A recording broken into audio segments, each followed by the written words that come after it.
If you're a leader or an aspiring leader in the business of lifelong learning, you're in the right place. I'm Celisa Steele. And I'm Jeff Cobb, and this is the Leading Learning Podcast.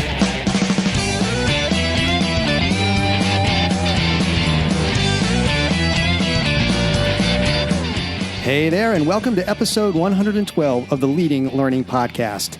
In this episode, we're going to revisit some of the trends we have identified over the past 4 years of hosting an annual Trends and Predictions webinar.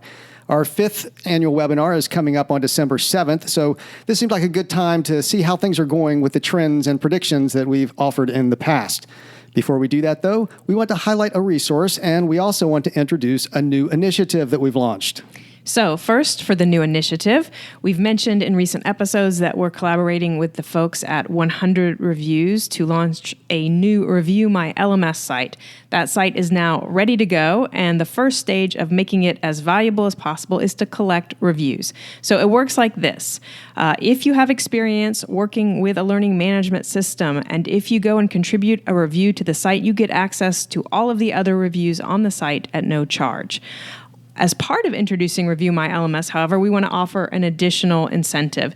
Namely, if you contribute a review by December 22nd, we will give you a code good for $50 off of our upcoming Learning Technology Design, or LTD for short. That's a virtual conference. And important point, the $50 code that we will issue you can be applied on top of another discount that we're going to mention later on in this very episode of the Leading Learning Podcast.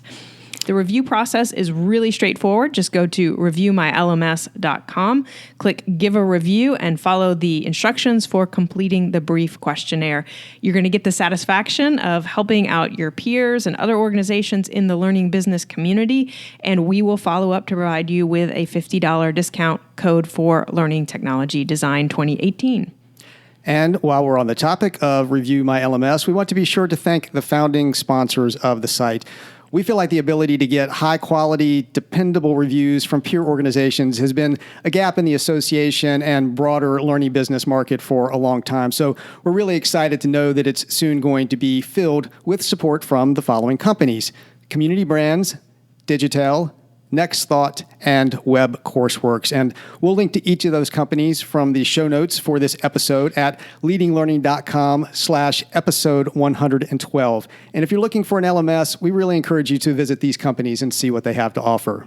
And final point, before we turn to talking about learning trends, we want to highlight a resource for this episode. And it's one that goes very well with the whole topic of trends. Namely, it's a brief titled 10 Critical Shifts in the Market for Lifelong Learning. And in it, we provide an overview of 10 key trends that we think learning leaders need to have front of mind as they plot their strategy for the coming years.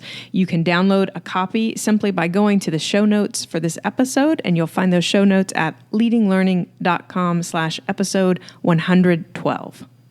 So now let's get to the promised discussion of some of the trends and predictions that we've offered in the past. It's always tricky business to be offering trends and predictions because you never know how they're going to pan out. Obviously, we do our best, and we want to discuss these in this episode partly as a way to provide some flipped content for the upcoming webinar. And you can find that webinar by going to tagoras.com/webinars, and you'll see that the trends webinar is listed there if you happen to be listening to this episode before that particular webinar takes place.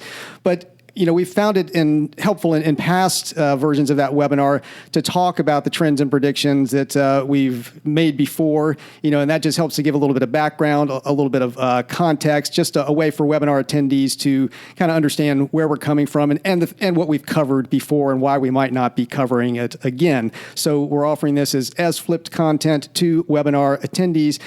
But perhaps more importantly, all of the trends and predictions we've made really still apply. I mean, it's only been 4 years. We're talking internet time, of course, but things still don't move that fast. Some of them have had more impact than others, but there's still good reason to be aware of them and to consider how they might evolve. So we felt it would be valuable to revisit what we've said in the past and offer some perspectives on how things have played out and where they are headed. So let's go back to 2013. That was the first year that we had a trends and prediction webinar. And that year we focused on what we called megatrends. And we pulled out 3 of them. And we called them megatrends because they sort of rolled up a lot of smaller trends. The first was the growth of different modes for learning. We kind of encapsulated this in the term budding business models. And by modes for learning, we meant things like MOOCs, the massive open online courses, flipped classrooms, virtual conferences.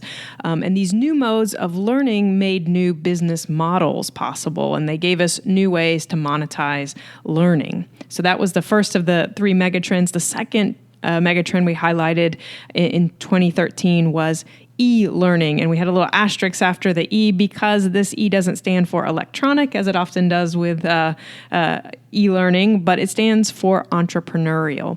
So we talked about things like self-publishing on the instructor side and self-directed learning on the learner side, that how these were new aspects of this entrepreneurial learning, where really the individual, whether as instructor or as learner, has a lot of power and a lot of control. And then the third and final megatrend that we highlighted in 2013 was the idea of credibility as the deciding factor. And, we talked about how the marketplace had just, busted wide open. It was increasingly competitive, and, a lot of folks entering it, a lot of options out there for consumers. And you have newcomers vying with these established entities to serve learners. And so when you have that much competition, really credibility becomes how learners choose. And so we argue that gives associations who often have really built-in credibility with their members and the profession or industry or field that they serve. They have that credibility built in. And so that gives them a big leg up on helping to be that resource that those folks turn to for their learning.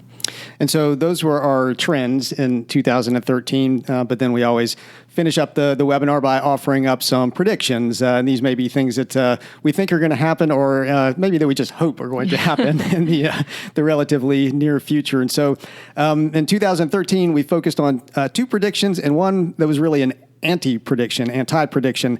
We talked about the promise of blended learning finally being meaningfully realized, and that was largely in part because of the growth of mobile learning and the idea that being able to have a phone as a way to supplement instruction outside of the classroom, before, after, even during the way that you can interact in a classroom with a phone, and for that matter, also being able to support online activities like webinars. But it just seemed like we were finally at a point where it just made sense that the whole hype about blended learning that had been out there for years should finally be realized fully. And then we also talked about what we described as a universal transcript that year. And that's a transcript that documents a wide range of learning experiences and achievements. And, behind that thinking was the idea that the X API, 10CAN, the Experience API, whatever you call that new set of e-learning standards, we're going to make it much easier to track different activities happening really all over the place, not just within a learning management system or a traditional database. So we felt like, being able to accumulate all of your activities in one place was going to be had significant potential for the future.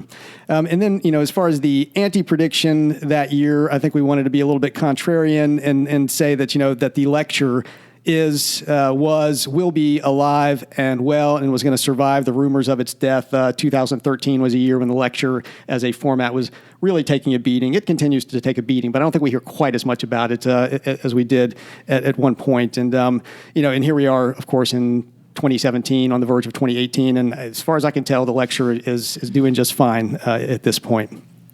So, if we look at those trends and predictions from 2013, I feel like they all still apply, as you said at the outset, Jeff. I mean, I think we're still dealing with a very entrepreneurial market. I think we're still seeing sort of the effects of different modes of learning on business models. How can you monetize some different ways that learning can be delivered now?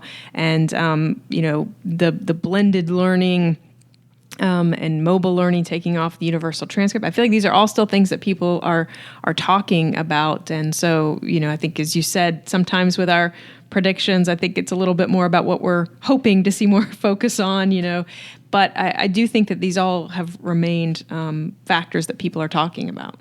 Yeah, definitely still in play. And, a couple of notes I would add, since that time, we've talked a lot more about the marketplace model, and we'll link to a post on that actually. But this is the idea that companies and sometimes organizations are coming along and really kind of making a market for education. And one of the biggest instances of this has been Udemy. And we probably mentioned Udemy in 2013. I can't even remember at this point. But Udemy has set up a place where subject matter entrepreneurs can come and create courses and have a marketplace for them, kind of like Amazon.com. And they've got millions of learners, maybe millions, at least hundreds of thousands of instructors, I believe, at this point. And they've really set up a good way for experts to monetize their knowledge. And I mean, this is something that if you're in the education business, you need to be tuned into and seeing what's happening, because your own subject matter experts may in fact be making use of this platform. But, I still ask groups of educators when I see them, adult educators in this whole learning business, if they know about Udemy and if they've visited it yet. And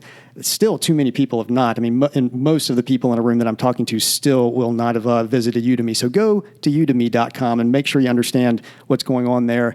The other one I'll note is we've actually interviewed Kelly Palmer, who's the Chief Learning Officer of Degreed, a very interesting company. This whole idea of the universal transcript and being able to kind of aggregate all of your learning in one place.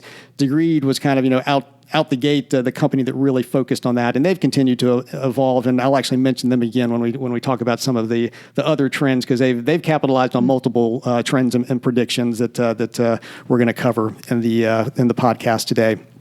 So that was 2013, big year, 2013. I think. I mean, a lot was going on then, a lot that's still reverberating right now.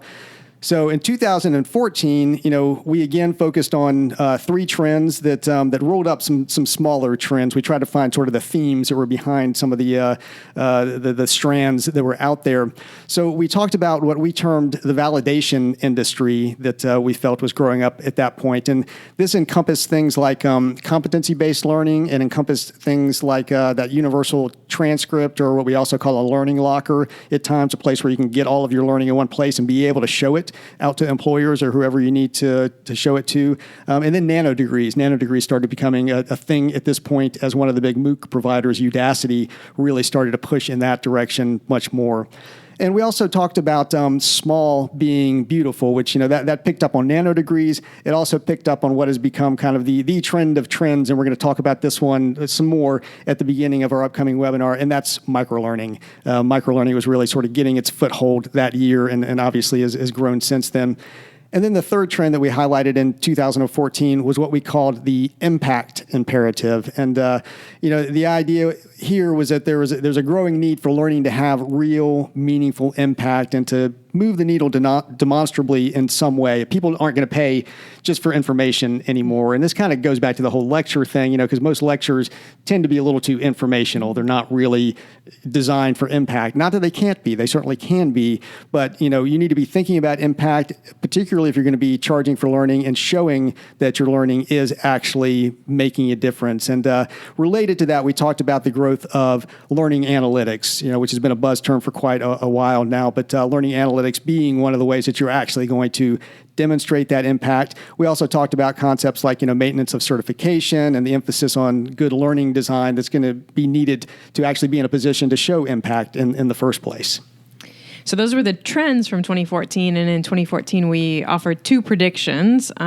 We talked about kind of the increasing blurriness of learning, and specifically how labels and terms that we've historically used are becoming increasingly imprecise, inadequate, maybe even inaccurate to describe what we're doing in terms of learning. Just one example of that is e-learning, and here I do mean the E as in electronic learning, but is that a meaningful term when so much learning is now delivered or supplemented electronically? So is it even worth kind of calling it out as a separate type of learning? So that was kind of one prediction that we talked about, is that there's just going to be this growing difficulty sort of categorizing and keeping different concepts of learning in their neat little boxes, that things were going to get a little messy and a little blurry.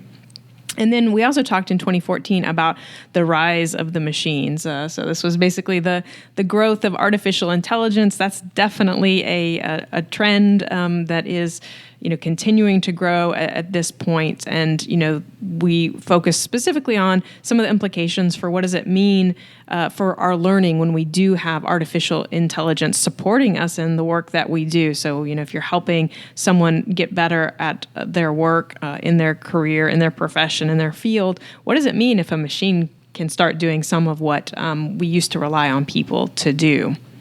Yeah, and obviously that's still a big one right now, artificial intelligence. You won't hear us discuss it in the webinar because we did bring it up in 2014. I'm a little proud. I think we were kind of a little bit ahead of the curve there in emphasizing artificial intelligence as something that learning businesses need to be thinking about. And we have a podcast episode coming up with Nick Schacht from the Society for Human Resource Management. He's a senior vice president there.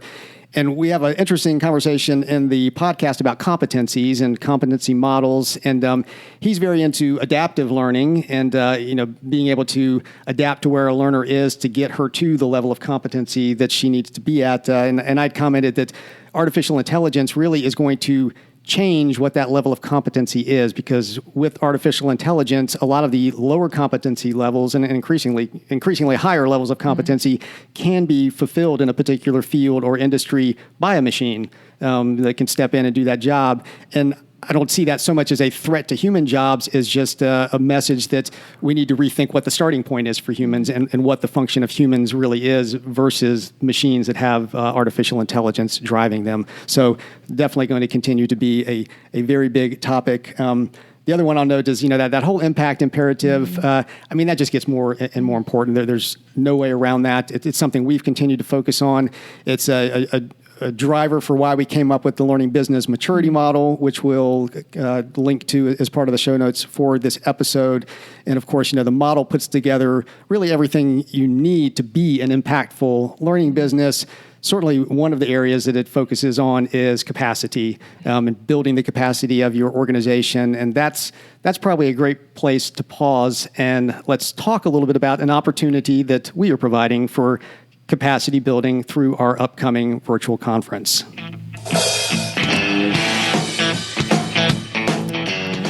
2018 is almost here, and we are very excited to once again be offering Learning Technology Design, or LTD, our virtual conference that's designed specifically for people who are in the business of lifelong learning, continuing education, and professional development. And we'd like to take just a minute to tell you a little bit about the event, and we really hope that you'll consider joining us.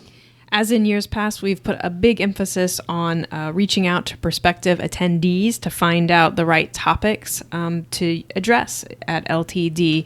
And this year, we've also put a strong emphasis on having frontline practitioners lead the sessions, lead the workshops. These are the folks who have to wrestle with and deal with solutions for their own organizations day in and day out. And they're going to be bringing the examples and experience that they have to share with you. So we've got the speaker facilitators, great lineup. You can check out the program at ltd.tagoras.com/program. And in addition to those workshops, we're going to be doing what we call content pods that we've done at a lot of our events. And these are shorter segments of content.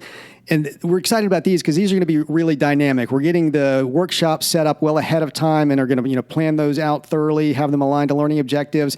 We're going to wait until we've got registrants for the conference and really get your input, your feedback on what you want those content pods to be, and then really shape the content to make it as practically useful as possible to you closer to the time of the event so that it's really fresh and that it's really aligned to your specific needs.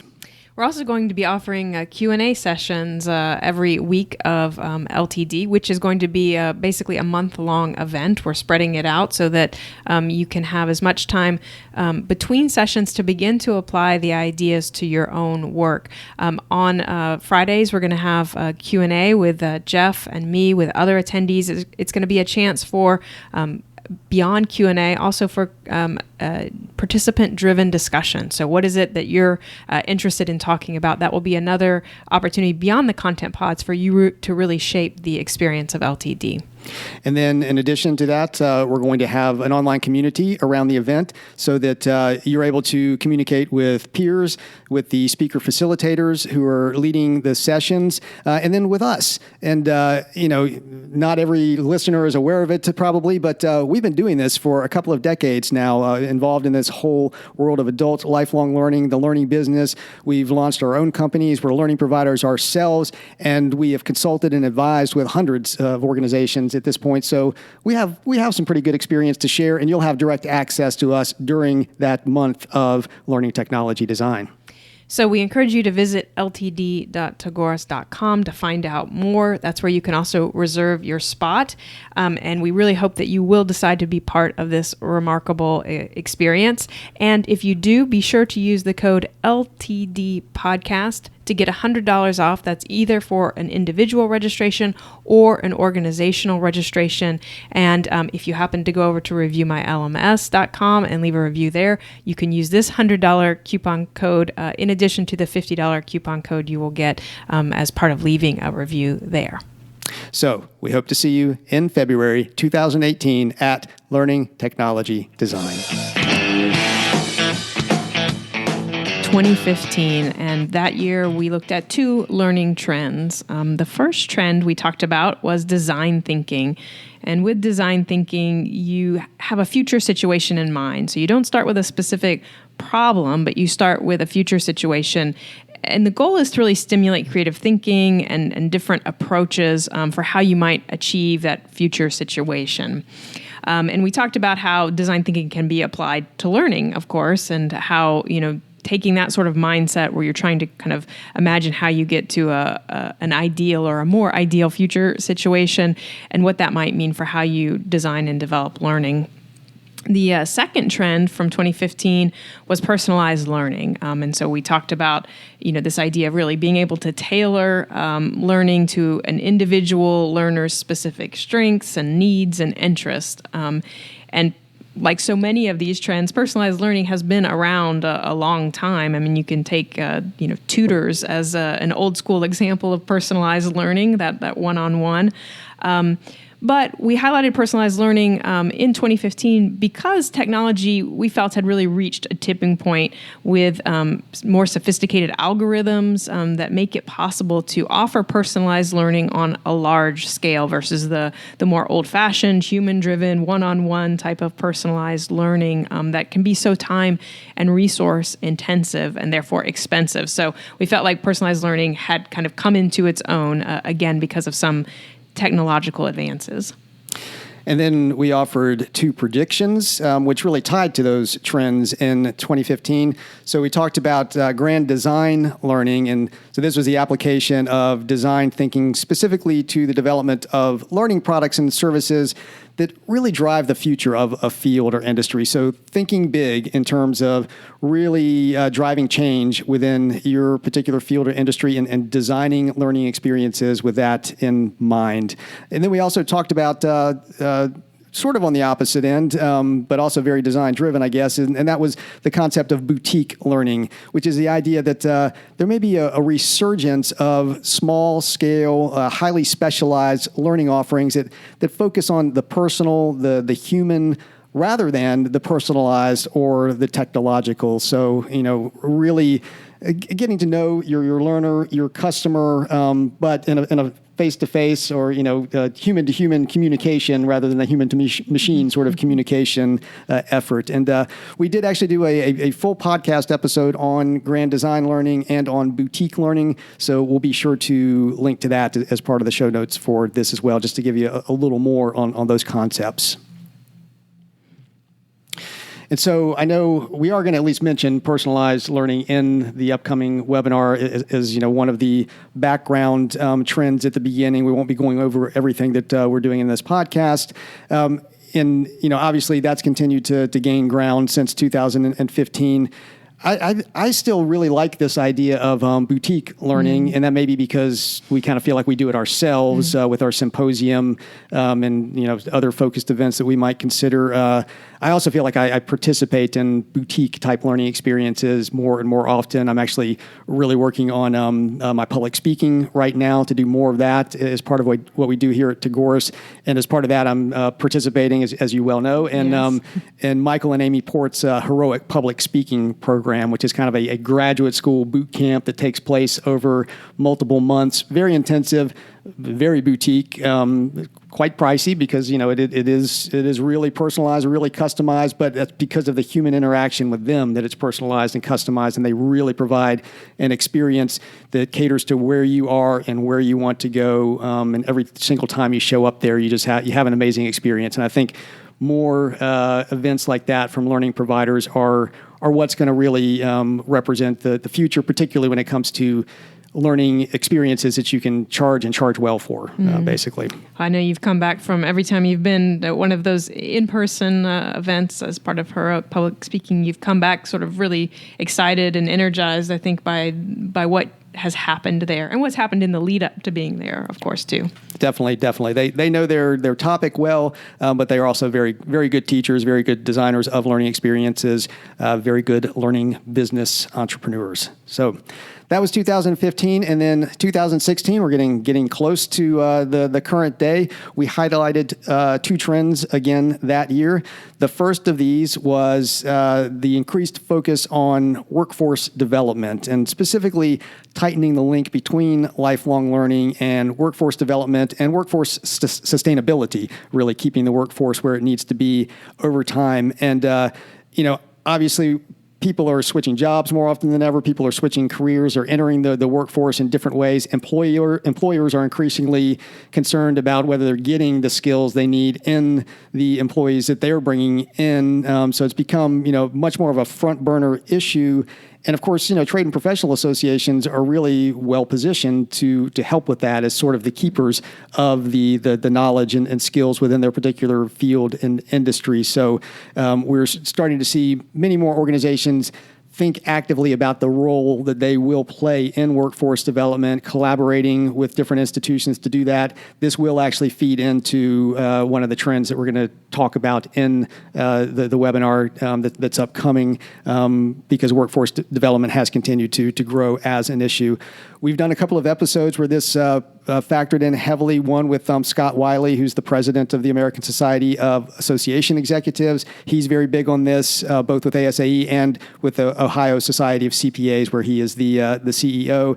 And then we also, you had a conversation with Elizabeth Engel and Shelley Alcorn about a report that they put out that really related to this. So we'll make sure that we link to both of those. The second learning trend that we highlighted last year in 2016 was virtual reality, and specifically the impact of virtual reality on learning. We did some things to kind of verify our sense that virtual reality was a growing trend. We looked, for example, at Google Trends and saw just kind of the skyrocketing of searches on the term virtual reality going back since 2004, but it's grown and grown and grown year over year. And one of the things too that we talked about was Oculus Rift and some of the products that were being released into the market and that had come out that year. And so again, primarily starting in the gaming or entertainment field, but of course, as those things begin to get released and be used by the general public, they also become ways that learners can begin to use them, or organizations providing learning.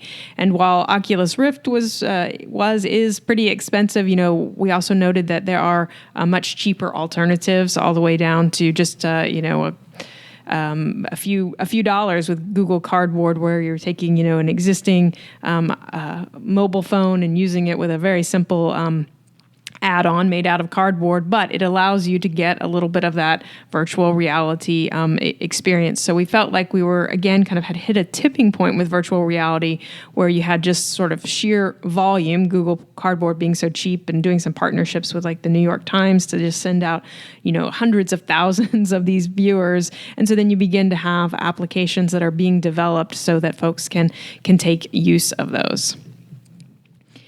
And then in terms of predictions, last year we talked about two, and we talked about one of them being the rise of incentive challenges.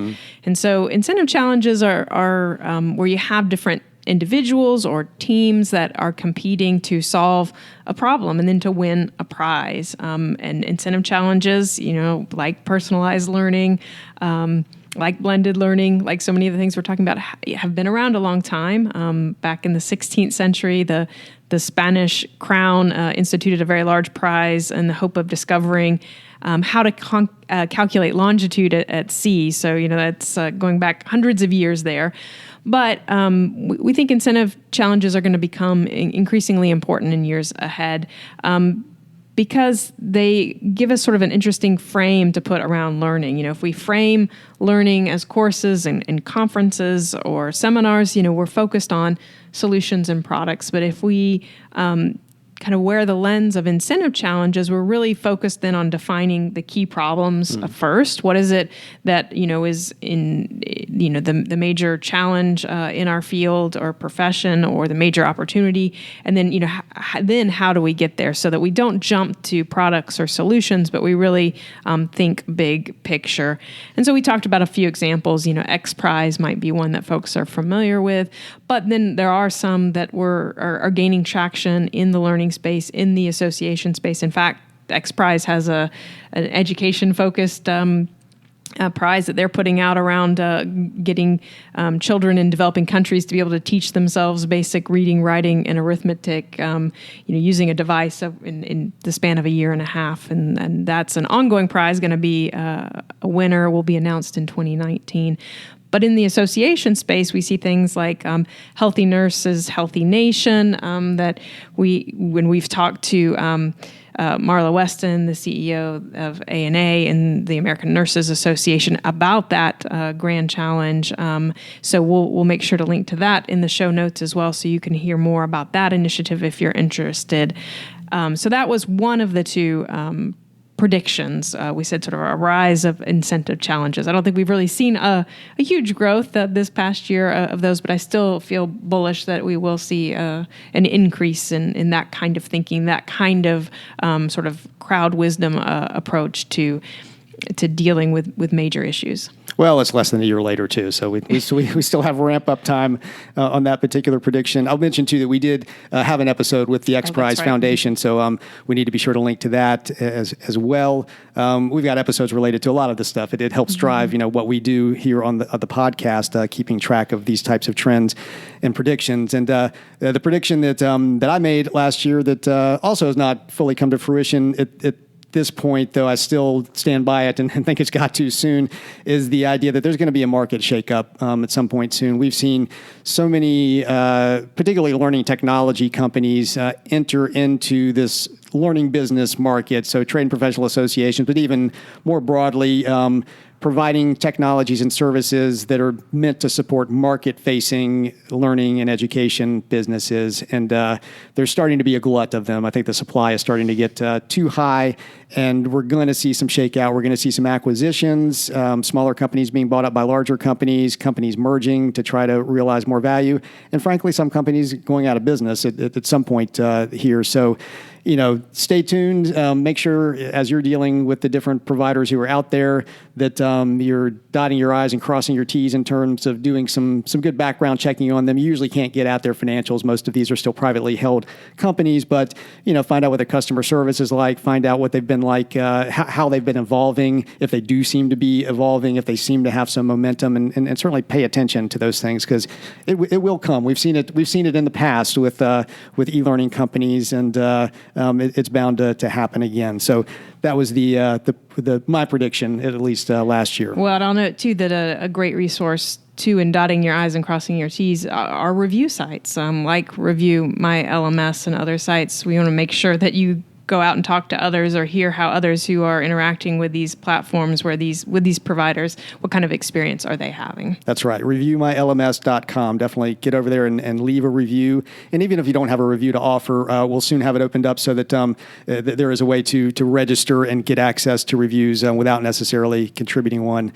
Now, the one note I wanted to make relative to that last round of trends and predictions is I'll bring Nick Schacht from SHRM back into the picture again. He's top of mind for me this week, I guess, since I just interviewed him, and smart guy, has great things to say. But he was really talking about one of the things he's excited about right now is the increasing ability to simulate the work environment as a context for training. And he didn't even necessarily have in mind full-blown virtual reality, because there are ways to simulate, without necessarily getting into virtual reality, and those are important to realize.